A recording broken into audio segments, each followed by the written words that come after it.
Hello viewers, আসসালামু আলাইকুম। আমি মোহাম্মদ সোহাগ, বিএসসি অনার্স গণিত বিভাগ।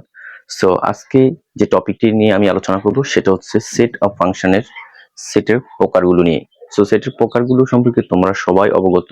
যারা একটু বইটা দেখবা তারা আসলে এই সেটগুলো কিন্তু তুমি দেখতে পারবা এবং এই সেটগুলো তুমি আজকের ক্লাসে খুব ইজিলি বুঝতে পারবা, কারণ এগুলো হচ্ছে বেসিক বিষয়। তুমি যদি বেসিক বিষয় ভালো না থাকো তুমি কিন্তু আগাতে পারবা না।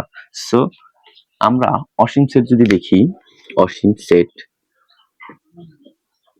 আমরা এর আগে ক্লাসে যেটা আলোচনা করেছি সেটা ছিল পর্ব 1 আর এটা হচ্ছে পর্ব 2।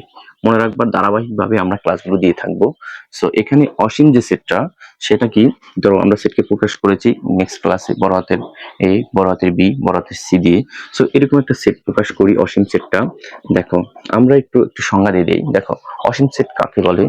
যেই সেটের উপাদান সংখ্যা গণনা করে শেষ করা যাবে না তাকে অসীম সেট বলে। অর্থাৎ যে সেটের শেষ নেই, অসীম পর্যন্ত যাবে, সেটা হলো অসীম সেট।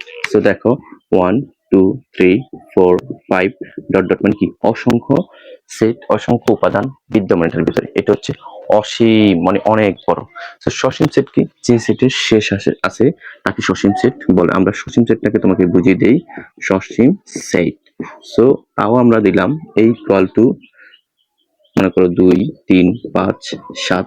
এটা কি? দুই পাশে দুটো সেকেন্ড ব্র্যাকেট দিয়ে এটা শেষ অবস্থানটা আমরা বুঝিয়ে দিয়েছি লাস্ট চিকেন ব্র্যাকেট দিয়ে। সো এই যে সংখ্যাগুলো এগুলো হচ্ছে সসীম সেট।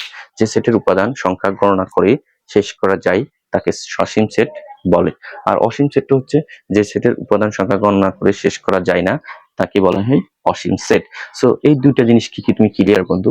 দেখো দুই সেকেন্ড ব্র্যাকেট দিলে বুঝতে পারবা, যখন ডট ডট থাকবে সেটা হচ্ছে কি অসীম সেট, আর যখন ডট ডট থাকবে না দুই পাশে দুটো সেকেন্ড ব্র্যাকেট দিয়ে তোমাকে আটকানো থাকবে সেটা হচ্ছে সসীম সেট। এখন আমরা ফাঁকা সেট নিয়ে আলোচনা করব। আসলে ফাঁকা সেটটা কি? ধরো সসীম সেট, সসীম সেট, এখন ফাঁকা সেট। ফাঁকা সেট, ফাঁকা সেটটা হচ্ছে কি? ফাঁকা সেট হচ্ছে যে সেটের কোনো উপাদান সংখ্যা নেই তাকে ফাঁকা সেট বলে। ফাঁকা সেটকে একটা প্রকাশ করা হয় তোমার এরকম একটা শূন্য দিয়ে জাস্ট নিজের দিকে টেনে দিবা, নিজের দিকে টানবা, এরকম দিয়ে নিজের দিকে টানবা, এটা হচ্ছে ফাঁকা সেট। আরেকটা হচ্ছে দুই পাশে যে সেকেন্ড ব্র্যাকেট দিবে, কোনো উপাদান দিতে পারবা না, একেবারে খালি থাকতে হবে, সেটাও একটা ফাঁকা সেট। দেখবা ফাঁকা সেট দিয়ে তোমার এমসিকিউ আসবে, সসীম সেট দিয়ে তোমাকে এমসিকিউ দিতে পারে, অসীম সেট দিয়ে এমসিকিউ দিতে পারে। তুমি যদি এমসিকিউতে একেবারে ভালো হতে চাও তাহলে বেসিকটা অল কভার করতে হবে তোমাকে, এবং বেসিক স্ট্রং মানে তুমি স্ট্রং।